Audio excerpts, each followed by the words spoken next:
Entendes o que estás lendo? O podcast que te leva através das páginas da Bíblia. Livro por livro. Capítulo por capítulo. Uma exposição bíblica emocionante. Aperte os cintos e embarque comigo nesta viagem.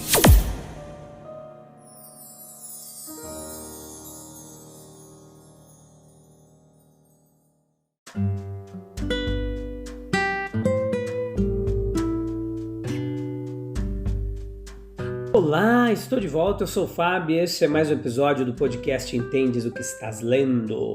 Hoje Lucas capítulo 2, a parte terceira, episódio número 271, nessa que é a quarta temporada. Tudo bem com vocês? Eu espero que sim, que esteja tudo jóia e a gente vai continuar a nossa jornada através das páginas da Bíblia. Você vai acompanhar comigo mais um pouquinho sobre Simeão, sobre a profetisa Ana e sobre a infância de Jesus, beleza? Não sai daí, pega um caderninho para você anotar, leia o capítulo 2 do Evangelho de Lucas e vem para cá aprender conosco nessa pregação expositiva fantástica. Nós temos muito para aprender da palavra de Deus, então vamos lá. Então acompanhe comigo, ó. Um homem idoso e venerável, que viveu uma longa vida de piedade e virtude, e que acalentou uma esperança sempre brilhante de que antes de morrer ele deveria olhar para o rosto do Salvador de seu país. Dirigido pelo Espírito de Deus, ele reconhece no menino Jesus aquele por cuja vinda ele tem esperado e orado por tanto tempo. Tomando-o nos braços com a luz de intensa gratidão em seus olhos, a emoção da mais profunda felicidade em sua voz, ele exclama: Senhor, agora deixa teu servo partir em paz, porque meus olhos viram a tua salvação. A vida agora não tem mais nenhum bem para ser concedido para ele esperar, não. O último e mais querido desejo do seu coração foi cumprido. E de bom grado ele agora fecharia os olhos no sono da morte quando a sua hora chegasse. Há uma grande multidão de homens que procuram satisfação nas coisas que são visíveis e temporais, em ter prazer, em ganhar dinheiro, em exercer poder, em ganhar honra, etc. Mas eles não encontram o que procuram. É tão verdade em qualquer lugar do planeta como em Jerusalém. O bem terreno é como a água salgada que só deixa mais sedenta a alma que a bebe. Não é o muito rico, nem o muito poderoso, nem o muito honrado que está pronto para dizer como ele: estou satisfeito, deixa-me partir em paz. Repetidas vezes algum pai se esforça e ora, desejando ver a conversão de todos os seus filhos, ou um professor desejando a conversão de sua classe. O ministro de Cristo esperando a realização de algum desígnio pastoral, o missionário para ganhar alguma tribo da barbárie e da idolatria, o tradutor para traduzir a palavra de Deus na língua nativa de algum povo ou país, algum reformador nacional esperando aprovar a sua medida de emancipação, de temperança, virtude, educação ou a proteção da vida de mulheres e crianças. E esse profundo desejo do coração, ele tem sido um poder constrangedor, anima a mão, energiza a vida, que produz o fruto do zelo sagrado e do trabalho incansável. Deus deu a essas almas o desejo de seu coração, de seus corações, e elas foram para a sepultura cheias de uma paz santa e satisfatória, pois podemos ser daqueles que reconhecem que está nas mãos de Deus fixar os limites de nosso trabalho atual e determinar a medida da obra que faremos na terra. Nós podemos trabalhar diligentemente, devotadamente, como aqueles que têm muito a fazer por Deus e pelo homem, mas reconhecendo claramente que Deus tem para nós uma esfera no mundo espiritual e que Ele pode a qualquer hora nos remover para lá, embora desejássemos terminar o que temos em mão aqui.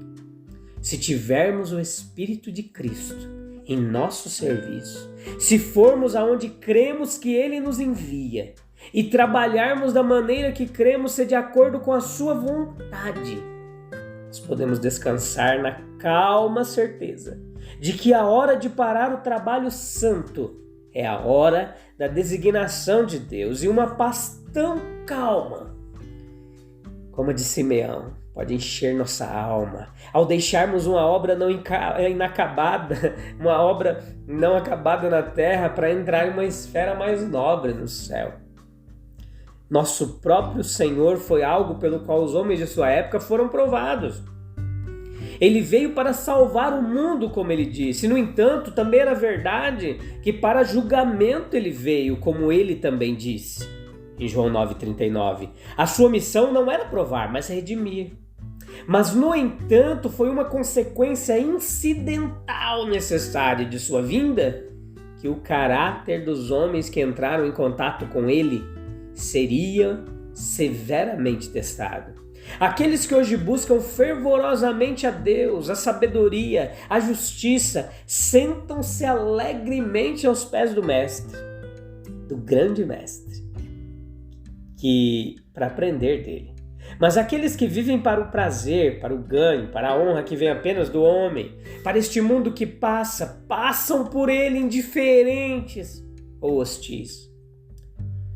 Aqueles que estão preparados para vir como criancinhas, para aprender do Pai Celestial, receber sua palavra, entrar em seu reino, enquanto aqueles que se consideram capazes de resolver os grandes problemas da vida e do destino sozinhos, mantêm suas mentes fechadas para a verdade. Não foi só o coração de Maria que foi ferido por causa de sua afeição por Jesus Cristo.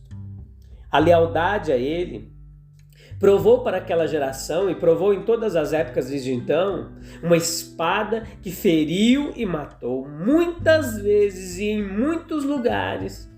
Significou perseguição violenta, açoites, prisão, morte. Em todas as terras e em todas as épocas expôs os homens à hostilidade, ao opróbrio, à perda temporal, à desvantagem social, a uma posição inferior, a uma vida de luta e a um espírito ferido.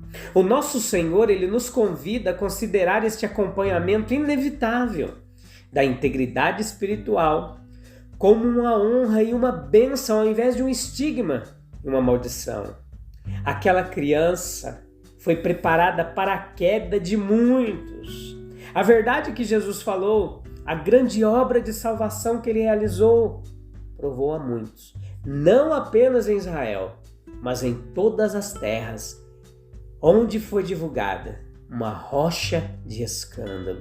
Colocando os seus pés nessa rocha segura e forte, os humilhados e até os degradados elevam-se à honra e à estima, os humildes à esperança, os fracos à força, os manchados à beleza, os inúteis levados à utilidade, os filhos da terra às esferas de bem-aventurança e alegria no mundo celestial.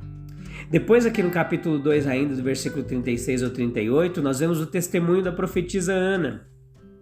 E a partir desse episódio interessante, sem a qual a bela história do menino Salvador no templo dificilmente estaria completa, nós aprendemos que era bom que o idoso Simeão prestasse seu testemunho do nascimento do Salvador.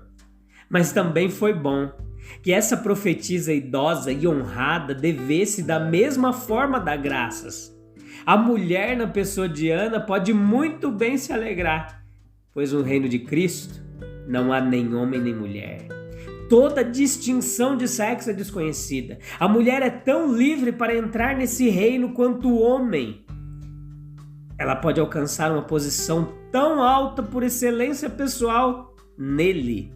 Ela também é bem-vinda para prestar serviço santo e testemunho.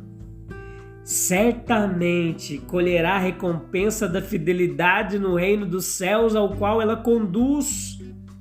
As mulheres, elas foram as assistentes mais fiéis de nosso Senhor Jesus durante seu ministério, terreno. E Ana, ela teve uma viuvez muito longa, como nos diz esse capítulo, e em sua perda de comunhão humana, ela passa a esperar muito em Deus. Ela não saía do templo, servia a Deus com orações dia e noite. A comunhão com o Pai de nossas almas trará cura à alma ferida. Será companhia para a hora solitária, promoverá santidade e submissão de vontade. Nos lembrará daqueles outros filhos seus que precisam de nossa simpatia, empatia e socorro. E nos enviará, abençoando e abençoando nas incumbências do amor. Ana deu graças ao Senhor e falou dele, do menino, a todos. Inspirada por Deus, ela reconheceu o tão esperado Messias. E imediatamente ela começou a louvar, imediatamente começou a comunicar o jubiloso fato a todos a quem ela pudesse alcançar. Quando Deus nos revela a si mesmo com a sua verdade, nós devemos primeiro ir a Ele com gratidão e louvor, e não devemos perder tempo em transmitir aos outros o que Ele nos confiou. É agradável pensar nessa senhora Ana com mais de 80 anos, curvada, fraca com o peso dos anos, falando com todos os que olhavam, etc. E dizendo-lhes que aquele por quem haviam esperado tanto havia chegado. Havia muitos procurando por redenção, e enquanto esperavam por Deus e nele, os desejos de seus corações foram atendidos. Deus pode atrasar a sua resposta por um tempo, até mesmo por um longo tempo, mas no devido tempo ela virá, no tempo de Deus. A partir de nossa perspectiva pode estar atrasado, mas a obra de Deus chegará na hora certa. Tenha certeza. No capítulo 2, versículo 41 ao 52, nós vemos a visita de Jesus a Jerusalém. E nós passamos agora a circunstância solitária na vida infantil de Jesus que é dada nos evangelhos. Ele vinha crescendo há 12 anos em força, em espírito, e o Senhor o amava. O menino de Nazaré lhe redimiu aos olhos de Deus todo mundo. Foi o único interesse na perspectiva divina sobre nossa raça. E agora ele é levado por seus pais piedosos para a festa da Páscoa em Jerusalém. É a sua segunda visita ao templo. Dessa vez ele vem. Pela primeira vez, como vimos, ele foi apresentado. E os seguintes pontos, meus queridos, anota aí, merecem muita atenção nossa nessa narrativa. E quais são eles? O casal piedoso, José e Maria, que ia, como nos é dito, todos os anos a Jerusalém para a festa da Páscoa. E eles deram ao santo menino, confiado ao seu cargo, as vantagens que Nazaré oferecia. A escola em casa, especialmente para não falar dos serviços da sinagoga, para a qual ele era sem dúvida levado regularmente. Isso evidenciava o interesse deles no bem-estar da criança. E logo, portanto, ele atingiu a idade de 12 anos, quando os pequeninos eram considerados capazes de se tornar filhos da lei. E então ele é levado por eles para ver a Páscoa em Jerusalém.